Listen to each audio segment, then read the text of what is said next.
قرآن کریم کے ساتھ آپ صلی اللہ علیہ وسلم کا تعلق ویسے بھی بہت زیادہ تھا کہ قرآن کریم نازل ہی آپ پر ہوا تھا،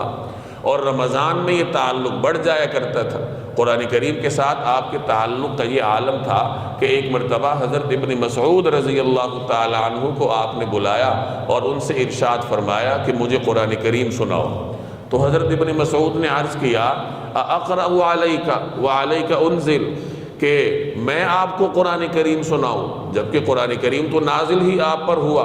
تو میری کیا مجال کہ میں آپ کو قرآن سناؤں۔ تو آپ صلی اللہ علیہ وسلم نے فرمایا کہ میں یہ چاہتا ہوں کہ میں کسی اور سے قرآن کریم سنوں۔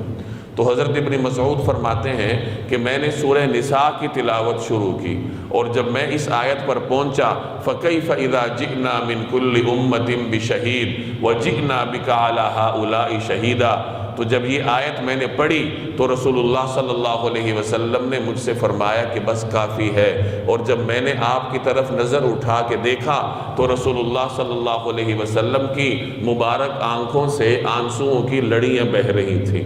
تو اس قدر ذوق و شوق کے ساتھ نبی کریم صلی اللہ علیہ وسلم قرآن کریم کی سماعت فرماتے تھے۔ تو معلوم ہوا کہ جس طریقے سے قرآن کریم پڑھنا سنت ہے اور عبادت ہے، اسی طریقے سے قرآن کریم کی تلاوت سننا اور سماعت کرنا یہ بھی سنت ہے اور یہ بھی عبادات میں اہم مقام رکھتا ہے۔ تو قرآن کریم کے ساتھ ویسے بھی آپ کا تعلق زیادہ تھا، اور رمضان میں یہ تعلق بڑھ جاتا تھا۔